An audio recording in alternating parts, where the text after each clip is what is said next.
कल अंतर्राष्ट्रीय योग दिवस है और इस मौके पर भारत समेत कई देशों में अलग अलग कार्यक्रमों का आयोजन होना है। इस साल अंतर्राष्ट्रीय योग दिवस की थीम शांति के लिए योग है। राष्ट्रपति रामनाथ कोविंद 3 देशों की विदेश यात्रा के दूसरे पड़ाव में सूरीनाम की राजधानी पारामारिबो में हैं। अंतर्राष्ट्रीय योग दिवस के मौके पर राष्ट्रपति सूरीनाम के राष्ट्रपति देशवेर दलानो बोतरश के साथ योग शिविर में शामिल होंगे।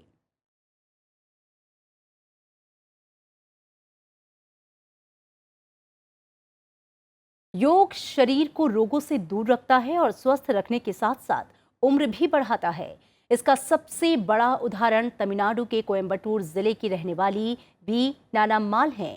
नानाम्माल ने योग के सहारे बढ़ती उम्र की चुनौतियों को पार किया है और आज वो देश की सबसे बुजुर्ग योग गुरु हैं जो दूसरों को भी योग सिखाती हैं। जाते जाते आपको छोड़ जाते हैं इस रिपोर्ट के साथ। दीजिए इजाजत, नमस्कार।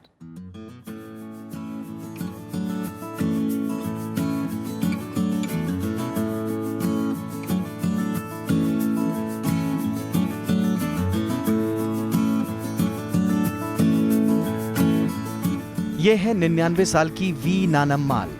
उम्र के लिहाज से ये भले ही बुजुर्ग कहलाएं, लेकिन इनकी फिटनेस आज भी गजब की है। नानम्माल की चुस्ती और फुर्ती का राज है योग। इस उम्र में भी ना आंखों पर चश्मा चढ़ा है और ना ही शरीर को बुढ़ापे ने घेरा है।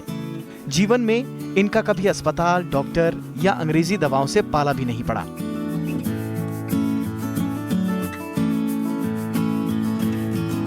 नानम्माल ने 3 साल की उम्र से ही योग करना शुरू किया था और यह सिलसिला आज भी बदस्तूर जारी है। जिस उम्र में लोगों के लिए चलना फिरना मुश्किल हो जाता है, उस उम्र में नानम्माल योग टीचर हैं। इन्हें योग करते देख हर कोई हैरान रह जाता है। नानम्माल योग के 50 से ज्यादा आसनों को बेहतरीन तरीके से कर लेती हैं, जिनमें कई आसन ऐसे हैं जिन्हें करना काफी मुश्किल होता है।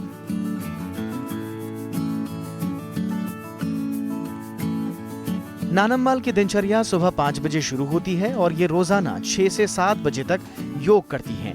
इसके बाद ये अलग अलग जगहों पर जाकर योग सिखाती हैं। इसके अलावा नानम्माल योग शिक्षा के प्रसार के लिए देश के अलग अलग हिस्सों का भ्रमण भी करती हैं। நான் சாமி எங்கள் தாத்தா பாட்டி எல்லாம் தோட்டத்திலிருந்து வருவாங்க, அண்டாவில் தண்ணி கலந்து கிட குளிப்பாங்க, குளிச்சுட்டு பாய் எடுத்து விரிப்பாங்க.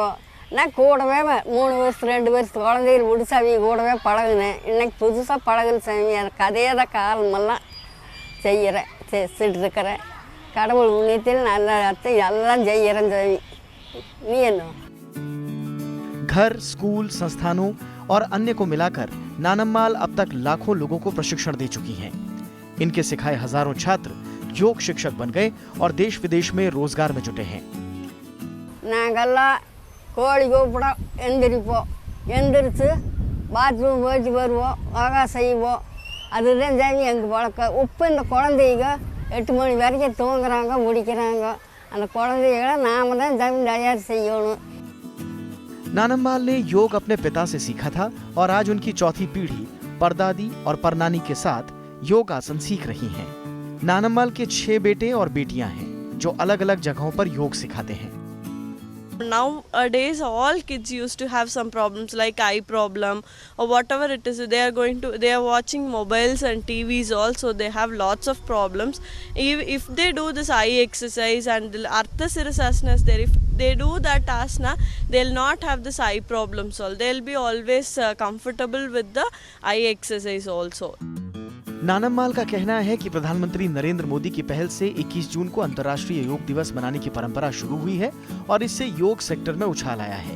लेकिन इस तेजी को बनाए रखने की जरूरत है ताकि भारत से दुनिया भर में योग प्रशिक्षित निर्यात हो सकें। योग को योगदान देने के लिए उनके पास आज पुरस्कारों और ट्रॉफियों का खजाना है। नानम्माल को इसी साल योग शिक्षा को बढ़ावा देने के लिए पद्मश्री सम्मान से भी नवाजा गया। इससे पहले 2016 में उन्हें राष्ट्रपति के हाथों दिल्ली में नारी शक्ति पुरस्कार भी मिला था। पंचानन मिश्रा, राज्यसभा टीवी, कोयम्बटूर।